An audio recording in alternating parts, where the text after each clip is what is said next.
Good morning my dear student. Welcome करता हूं आप सभी को आज के इस वीडियो में। मेरे प्यारे विद्यार्थियों, पिछले क्लास में हम लोगों ने जनरल नॉलेज का एक सेशन लिया था जिसमें था बांध, नदी और राज्य के बारे में पढ़े थे और साथ में बेसिक इंग्लिश जो चल रहा है, साथ में ही हम लोग का ए का उच्चारण 3 उच्चारण नियम ए का देख चुके हैं। आज इससे आगे देखेंगे और आज का टॉपिक रहेगा राज्य और राजधानी का नाम। दूसरा ए का उच्चारण भी रहेगा, उच्चारण का एक नियम रहेगा, उसके बाद ए का साइलेंट कंडीशन रहेगा। तो चलिए आज का क्लास चंद मोटिवेशनल लाइन के साथ शुरू करना चाहूँगा कि इस जमाने में आए हो तो जीने का हुनर भी रखना। इस जमाने में आए हो तो जीने का हुनर भी रखना। इस जमाने में आए हो तो जीने का हुनर भी रखना। दुश्मनों से कोई खतरा नहीं, दुश्मनों से कोई खतरा नहीं, बस अपनों पर नजर रखना। क्यों ये बात इसलिए कह रहा हूं कि ये कलयुग है। इस कलयुग में आदमी को सबसे ज्यादा जो खतरा होता है वो अपनों से होता है। सबसे खतरा अपनों से होता है। कहा जाता है कि जिसका तीर सीने से जिगर को पार करता है, जिसका तीर सीने से जिगर को पार करता है, वो कोई गैर नहीं अपने ही रिश्तेदार होता है। वो कोई गैर नहीं अपने ही रिश्तेदार होता है। और अपना दुखड़ा दिल की बातें किसी को बताकर भूल मत करना। अपना दुखड़ा किसी को बताकर भूल मत करना। यहां कलयुग है, ये कलयुग है। एक छोटी सी खत भी कुछ पल में अखबार होता है। तो एक बात याद रखना, मैंने कपिल शर्मा का शो देखा था, उसमें सलमान खान के पिताजी सलीम खान ये चीज कह रहे थे कि बेटा जब आपके आंखों से आंसू निकल आए तो खुद ही पूछना, दूसरे को पूछने का मौका नहीं देना। अगर लोग पूछने आएंगे तो उसका कीमत मांगेंगे। तो जब भी कोई दिलों के अंदर आपको लगे कि मुझे कठिनाइयां हैं, मुसीबतें हैं, तो रूम बंद कर लेना, दरवाजा बंद करके अपना खुद रो लेना। जब लोगों के सामने जाना तो मुस्कुराते हुए जाना। तो चलो बेटा, आज हम लोग देखेंगे राज्य और राजधानी का नाम। एक तरफ लिखा गया है आपका राज्य का नाम, दूसरा है आपका राजधानी। तो सबसे पहला हम अपने, पता होगा कि 28 राज्य राजधानी है, तो हम 14 को लेने का प्रयास किए हैं। सबसे पहला अपना बिहार, हम बिहारी हैं। अपना बिहार, यहाँ पे एक शब्द आया है हार और यहाँ पे आया है पटना। हम रिलेट करके पढ़ेंगे, याद हो जाए। तो बिहार हार, हारना नहीं बेटा, हमेशा पढ़ना। अपना हार मत मानना, अपने आप को हार मत मानना, पढ़ते रहना, मेहनत से पढ़ते रहना। ऐसे याद कर लेंगे। तो बिहार और पटना। बिहार का राजधानी क्या है? पटना। तो बोलेंगे बिहार हार, हार नहीं मानेंगे, हम क्या करेंगे? पढ़ाई करेंगे। तो पढ़ाई करना मतलब पढ़ना। इसको अलग तरीके से बोला जाता है कि बिहार तो विवाह, तो बिहार करना है तो फिर पटाना पड़ता है, तो उसे भी याद कर लेंगे पटना।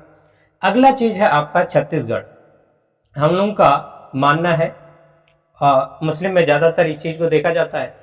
तो समझदार लोग यही होते हैं, अगर कोई भी चीज लेना चाहते हैं तो सबसे पहले बड़े आदमी से राय लेना चाहिए।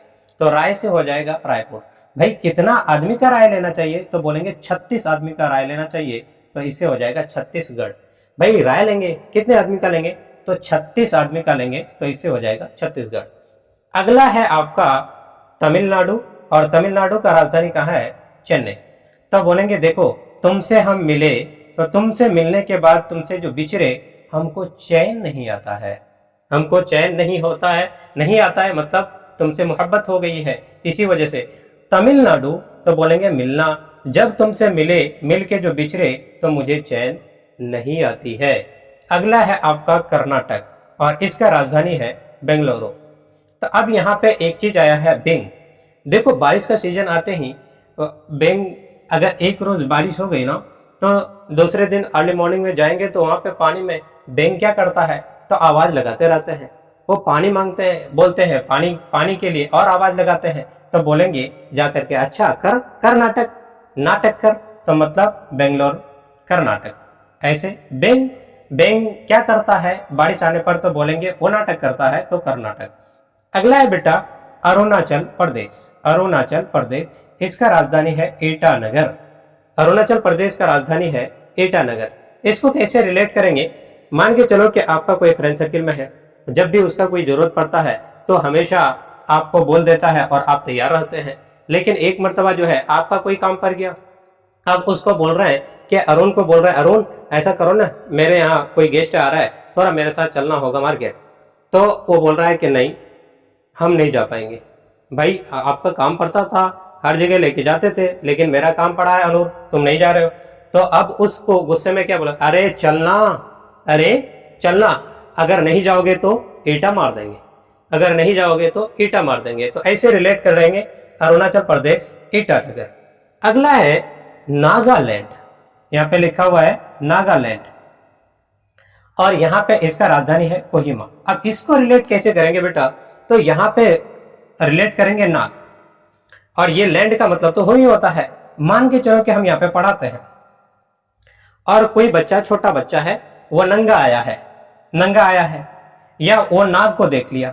तो नाग जानते हैं कि वो अपना वेश बदलते रहता है, कभी इंसान बनता है तो कभी सांप बनता है, कभी कुछ बनता है तो कभी कुछ बनता है।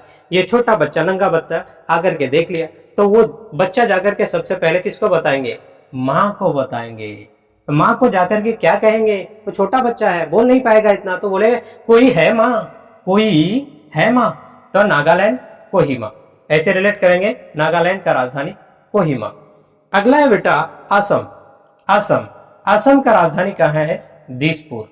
अब देखो, आप लोगों के साथ भी कभी कभी ये चीज देखने को मिल जाता है। आप मान के चलो कि यहाँ से किशनगंज से मान के चलो कि आप कहाँ चले जाते हैं? पटना चले जाते हैं। तो पटना का लोकेशन अगर देखेंगे, डायरेक्शन, वहां पे जाकर के मतलब कंफ्यूज हो जाते हैं, पश्चिम किधर है, पूरब किधर है। हम भी गए तो मतलब 4 साल तक वहां पे रहे, लोकेशन के बारे में क्लियर नहीं हो पाए। हमको लग रहा था कि मतलब उत्तर की तरफ पश्चिम कह रहे थे, तो मान के चलना पड़ा कि चलो उधर। तो कोई भी जब आप अलग जगह जाते हैं और आपको डायरेक्शन मतलब दिशा का पता नहीं चलता है, दिशा का जब पता नहीं चलता है तो आप किस तरफ देखेंगे? तो ऊपर देख लेंगे, आसमान की तरफ। आसमान की तरफ अर्ली मॉर्निंग देखेंगे तो पता चलेगा अच्छा सूरज तो पूरब से निकलती है। तो अगर पूरब का पता करना है तो देख लेंगे कि सूरज किधर से निकल रही है, जिधर से निकल रही है लोकेशन पता चल जाएगा कि किधर पूरब है, किधर पश्चिम है। तो मतलब जब दिशा भटकते हैं तो आप किसके तरफ देखते हैं? आसमान की तरफ देखते हैं, तो इससे हो जाएगा असम। अगला है बेटा मिजोरम। मिजोरम, मिजोरम का राजधानी है आइजोल। आइजोल, आइजोल, मिजोरम का राजधानी है आइजोल। अब यहाँ पे इसको कैसे रिलेट करेंगे? तो बोलेंगे मैं जुर्म किया, मैं क्या किया? जुर्म किया। और जो जुर्म करेगा तो उसको कहाँ जाना पड़ेगा बेटा? जेल जाना पड़ेगा। तो ऐसे याद कर लेंगे। तो मिजोरम, मैं जुर्म किया, तो इसी वजह से मुझे कहाँ जाना पड़ रहा है? जेल जाना पड़ रहा है, तो आइजोल। अगला है यहाँ पे त्रिपुरा। शब्द आया है त्रिपुरा, और त्रिपुरा का राजधानी कहाँ है? अगरतला। मान के चलो कि एक टपरा बना हुआ है, टपरा का मतलब छोटा सा घर, और ये कहाँ है? तो बोलेंगे गांव से बाहर है। गांव से बाहर छोटा सा घर बनाया है, टपरा बनाया है, तो त्रिपुरा। अब वहां पे उस घर को छोड़ करके अगर कहीं किसी का मैयत हो गया है तो जा रहे हैं, तो उस कंडीशन में अगर ताला छोड़ करके, ताला नहीं लगाए घर में, अगर ऐसे ही चले गए तो वो घर क्या हो जाएंगे? वो टपरा क्या हो जाएंगे? चोरी हो जाएंगे। तो अब यहाँ पे रिलेट करेंगे, अच्छा टपरा था, कहाँ पे था? तो बोलेंगे गांव से बाहर था। गांव से बाहर था तो वो कहीं जा रही थी, तो अगर ताला लगा के नहीं जाओगे तो टपरा चोरी हो जाएगी। टपरा चोरी हो जाएगी, मतलब त्रिपुरा। ठीक, अगर ताला तो अगरतला। अब यहाँ पे देखते हैं बेटा मेघालय। यहाँ पे आई है मेघालय। मेघालय का राजधानी कहाँ है? तो बोलेंगे शिलोंग। इसको रिलेट कैसे करेंगे? तो देखो, आप जा रहे हैं, अल्लाह ना करे किसी के साथ ये हादसा हो कि मतलब घर से निकले या कहीं गए थे, अब आते समय रास्ते में आपके साथ क्या हो गया? कोई हादसा हो गया, और आप खून से लथपथ होकर के घर आ गए। तो आपको आकर के पूछ रहा है भाई कैसे हुआ? तो आप उस समय घबराए हुए होंगे और बोलेंगे, केवल ज्यादा बात जुबान से नहीं निकलेगी, सिर्फ बोलेंगे मैं घायल, मतलब मैं घायल हो गया। तो पूछेंगे पूछने वाले, बेटा किससे लगा था? तो शिलोंग। मैं घायल हो गया किससे लगा था बेटा, किससे लगा इस तरह से खून निकल रहा है, तो बोलेंगे किससे लगाया था। किससे लगा था तो मतलब रिलेट कर लेंगे शिलोंग। तो मेघालय का राजधानी शिलोंग। अगला है गुजरात। यहाँ पे चाचा नेहरू पढ़े होंगे, गुड इंग्लिश पढ़ते होंगे, तो वहां पे महात्मा गांधी राष्ट्रीय पिता के बारे में तो जरूर पढ़े होंगे। यहाँ पे गांधीनगर, यह है चांद बिंदु गांधीनगर। तो यहाँ पे बोलेंगे Mahatma Gandhi is a great man, he was India free, he was born on October 286 at Porbandar Gujarat. मतलब इसका पैदाइश कहाँ पे हुआ था, गुजरात में हुआ था। तो गांधी गुजरात ऐसे याद रख लेंगे, गांधी का पैदाइश गुजरात में। तो गौ से ऐसे भी याद रख सकते हैं। गुजरात का राजधानी कहाँ है, गांधीनगर। अगला है बेटा उड़ीसा। आपके क्लास का ही स्टूडेंट है वो भुवनेश्वर जी, भुवनेश्वर। तो वो कैसे हमेशा कैसे दिख रहे हैं, पता चलता है कि उड़ के आता है। भुवनेश्वर कैसे आता है, उड़ के आता है भुवनेश्वर। तो ऐसे भी रिलेट कर सकते हो कि मतलब भारत का मतलब एक प्लेयर है जिसका नाम है भुवनेश्वर, वो कौन सी गाड़ी पे चल रही है, ओडी गाड़ी पे चल रही है, ओडी पे चल रही है। तो ऐसे अपना क्लास का याद रखो उड़ीसा। तो बोलेंगे भुवनेश्वर कैसे आ रहा है, उड़ के आ रहा है। हमेशा क्लास जब भी आता है तो पता चलता है कि उड़ के आ रहा है। अगला है हरियाणा। हरियाणा आपको तो पता होगा, हरियाणा पहलवान बहुत फेमस होता है, हरियाणवी पहलवान बहुत ही फेमस होता है। तो हरियाणा, तो बोलेंगे हरियाणवी पहलवान पहनते क्या है, तो बोलेंगे लड़ाई के दौरान जब पहनते हैं तो वो चड्डी पे निकलते हैं, चड्डी पे निकलते हैं। तो बोलेंगे चंडीगढ़। हरियाणा का राजधानी क्या है बेटा, चंडीगढ़। हरियाणवी पहलवान क्या पहनते हैं बेटा, तो बोलेंगे चड्डी पहनते हैं, चड्डी पहन करके लड़ाई करते हैं, तो बोलेंगे चंडीगढ़। अगला है बेटा सिक्किम। यहाँ पे आया है सिक्किम, और ये आपका है गंगटोक। अच्छा एक बात बताओ, एच कास्ट वाले जितने भी हैं वो लोग क्या करते हैं, तो बोलेंगे कौन सी नदी मिलती है जब जाकर के सिक्का गिराते हैं, तो गंगा नदी। गंगा, गंगटोक गंगा नदी। गंगा नदी जो ही मिलता है तो वो क्या करते हैं, ऊपर से सिक्का गिराते हैं। तो ये हालांकि ठीक नहीं है, सिक्का गिराना ठीक नहीं है हालांकि, लेकिन करते हैं, ये प्रथा है चलती आ रही है तो कर रहा है। तो ये सिक्किम सिक्का कहाँ गिराते हैं, तो गंगा नदी में। अब चलिए बेसिक इंग्लिश में, और बेसिक इंग्लिश आपका ए का उच्चारण, 3 उच्चारण का नियम ए का पढ़ा दिया गया था, आज चौथा नियम है। यहाँ पे लिखे हैं, यहाँ पे लिखा हुआ है कि ए के उच्चारण का चौथा नियम क्या है, यदि किसी वर्ड के लास्ट में, यदि किसी वर्ड के लास्ट में ए आर ए एल और ए एन आता है, ए आर ए एल और ए एन आता है, तो उस समय ए का उच्चारण अ होगा, उस समय ए का उच्चारण अ होगा। जैसे आपके सामने है, देखिए बेटा REGULAR, इसको पढ़ेंगे रेगुलर, रेगुलर मतलब इसके लिए क्या आया, अ ही आया, अ ही इसमें छुपा हुआ है। तो रेगुलर, रेगुलर का मतलब क्या होता है, नियमित। फिर से देखो MORTAL, देखो यहाँ पे AL, यहाँ पे AR आया था, यहाँ पे AL आया, तो ए का उच्चारण क्या होगा, अ। तो इसको क्या पढ़ोगे बेटा, मोर्टल। इसको क्या पढ़ोगे, मोर्टल। मोर्टल का मतलब क्या होता है, मरणशील। A man is a mortal, आदमी क्या होता है, मरणशील होता है। अगला है यहाँ पे इंडियन, INDIAN आया है ना, AN, तो ए का उच्चारण अ होगा, इंडियन। इंडियन का मतलब क्या होता है बेटा, भारतीय। अब दूसरा चीज देखते हैं, ये था आपका उच्चारण। उच्चारण यानी जिसको इंग्लिश में प्रोनाउंसिएशन बोलते हैं, और मतलब इसमें बोला जाए तो तलफ्फुज बोलते हैं उर्दू में। लेकिन साइलेंट कंडीशन क्या होता है, साइलेंट कंडीशन, साइलेंट को समझना है। मतलब जिस चीज को तो लिखा तो जाता है बट उसे पढ़ा नहीं जाता है, जिसको लिखा जाता है पढ़ा नहीं जाता है, वो आपका साइलेंट कहलाता है। जैसे बेटा कोई पढ़ने वाला देखो कभी कभी ये पढ़ता है, जैसा कि WALK, इसको अगर जिसको पढ़ने का तरीका पता नहीं है तो वो डायरेक्ट इसको वाल को पढ़ेगा, इसको वाल को पढ़ेगा, उसको पता नहीं है कि यहाँ पे L साइलेंट होगा, L साइलेंट होता है, तो इसको वाक पढ़ा जाता है। इसको क्या पढ़ा जाता है, बारी बारी से सारा चीज देखेंगे।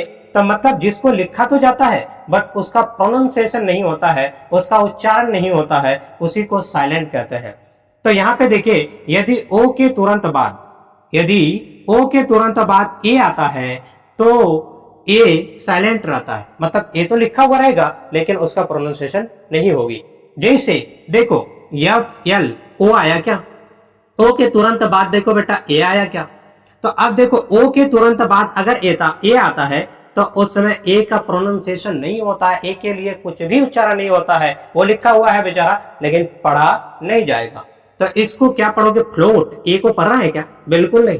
फ्लोएट नहीं पढ़ रहा है, फ्लो आर्ट नहीं पढ़ रहे हैं, मतलब क्या पढ़ रहे हैं? फ्लोट पढ़ रहे हैं, मतलब ए के बारे में कुछ भी नहीं बोल रहे हैं। फ्लोट, फ्लोट का मतलब होता है तैरना। अगला है बी ओ। ओ के बाद क्या आया है बेटा? ए आया है।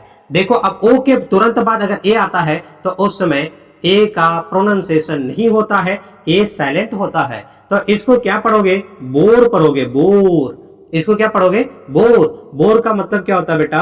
सुअर। अगला है बेटा बी ओ के बाद क्या आया है? ए, उसके बाद टी है। तो जब ओ के तुरंत बाद ए आता है तो उस समय ए का प्रोनाउंसिएशन नहीं होता है, ए साइलेंट होता है। तो उस समय इसको पढ़ा जाएगा बोट। बोट का मतलब होता है नाव। अगला देखो यहाँ पे जी, उसके बाद है ओ ए टी। ओ के तुरंत बाद ए आया क्या? तो ए पढ़ा जाएगा नहीं, ए साइलेंट होगा। तो यहाँ पे इसको पढ़ेंगे गोट। गोट का मतलब होता है बकरी। ये पहला कंडीशन, ए का साइलेंट कंडीशन का पहला नियम। अब दूसरा देखते हैं, ए का दूसरा साइलेंट नियम क्या होता है? Silent condition. तो बोलेंगे यदि ए के तुरंत बाद डबल एल वाई आता है तो ए साइलेंट रहता है। पहला कंडीशन, ओ के तुरंत बाद अगर ए आता है तो ए को पढ़ा नहीं जाता, ए साइलेंट होता है। दूसरा कंडीशन देखा कि ए के तुरंत बाद डबल एल वाई आता है। क्या आता है बेटा? Double L Y. तो उस समय भी ए साइलेंट रहता है। जैसे MUSIC A double L Y, इसको क्या पढ़ा जाएगा? म्यूजिकली। म्यूजिकली का मतलब होता है संगीत के नजर से। अगला देखो ROMANTIC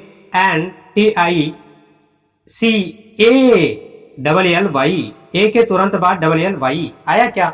तो ए के तुरंत बाद अगर डबल एल वाई आता है तो उस समय ए साइलेंट रहता है। इसको क्या पढ़ोगे? रोमांटिकली। रोमांटिकली का मतलब होता है प्यार से। अगला है बेटा LOGICA इसको लॉजिकली। लॉजिकली का मतलब होता है तर्क में। तो ये आज का क्लास था राज्य राजधानी, और दूसरा था ए का उच्चारण इंग्लिश, बेसिक इंग्लिश में ए का उच्चारण का चौथा नियम, उसके बाद ए का साइलेंट कंडीशन। आज के लिए बस इतना ही। Thank you all of you.